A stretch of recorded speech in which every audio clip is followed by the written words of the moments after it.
Parmi les surréalistes, il fut l'un des rares photographes. Elle fut sa muse et son élève avant de devenir une artiste à part entière. Man Ray et Lee Miller ont durablement marqué la photographie moderne. Pour eux, aimer, c'est inventer, créer ensemble de nouvelles formes d'art, apprendre et grandir jusqu'à s'émanciper de l'autre. Une histoire de chambre noire, de traversée de l'Atlantique et de jalousie, une histoire d'amour. 1929, Paris. Lee Miller frappe à la porte de l'appartement de Man Ray. La jeune femme a traversé l'Atlantique avec un objectif, rencontrer ce grand photographe dont elle a tant entendu parler. Pas de chance, la concierge lui apprend qu'il est en vacances, loin de Paris. Lee Miller décide alors d'aller noyer sa déception dans un verre de Pernod, au bateau ivre, le bistrot du coin. Et alors qu'elle raconte sa déception au garçon de café, il est là.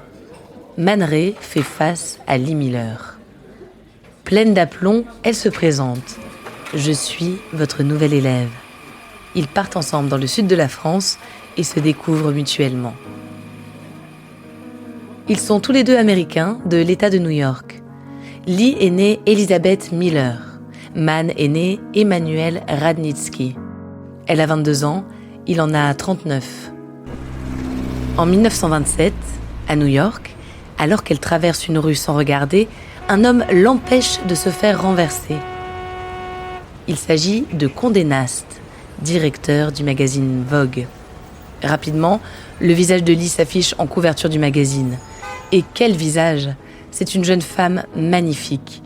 Avec ses cheveux courts et sa silhouette androgyne, elle incarne la femme moderne, libre et indépendante. Elle ira en France, c'est décidé, pour apprendre la photographie. Son professeur sera Man Ray. Il n'est pas au meilleur de sa forme. Son inspiration l'a quitté en même temps que son premier amour, Kiki Montparnasse. C'est Kiki que l'on voit de dos sur le célèbre cliché de Man, le violon d'Ingres. Man vit en France depuis 1921.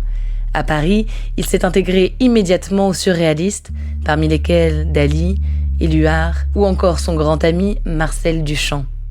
Tout ce petit cercle se retrouve dans les cafés et les cabarets de Montparnasse. Un jour, alors que Lee développe des négatifs dans la chambre noire, quelque chose lui effleure le pied. Une souris peut-être, ou un insecte. Elle pousse un cri d'horreur et allume la lumière. Man Ray accourt et plonge les négatifs dans le fixateur. Ensemble, de manière totalement fortuite, ils viennent de découvrir la solarisation. En 1932, elle fait ses valises et rentre en Amérique. Man devient fou de désespoir. Il est hanté par le souvenir du corps de Lee, par sa bouche particulièrement. Pendant 2 ans, il travaille à la réalisation d'un tableau immense. À l'heure des observatoires, les amoureux. On y voit la bouche de Lee, rouge sang et gigantesque, flottant dans le ciel au-dessus de l'Observatoire de Paris, semblable à une poitrine féminine. Avec ce tableau, il parvient à exorciser son amour pour Lee. En 1939, c'est le début de la guerre. Man fuit la France. Lee, elle, fait le chemin inverse. Elle devient correspondante de guerre pour Vogue. De 1944 à 1946, accompagnée du photographe David Sherman, elle suit l'armée américaine. Les plages du débarquement en France, puis l'Allemagne, l'Autriche, la Hongrie, jusqu'à la Roumanie. Elle découvre l'horreur des camps. À Munich, toujours avec David, ils entrent dans l'appartement d'Hitler. Quand ils y apprennent son suicide, ils décident d'y rester quelques jours. Elle se prend en photo nue dans la baignoire du dictateur. Le portrait du Führer est posé sur le rebord. Par terre, les bottes qui ont foulé le sol des camps salissent le tapis de bain éclatant. Man Ray et Lee Miller ne cesseront jamais de s'écrire. Ils sont photographiés ensemble à Londres en 1975, 1 an avant la disparition de Man Ray, 2 avant celle de Lee Miller.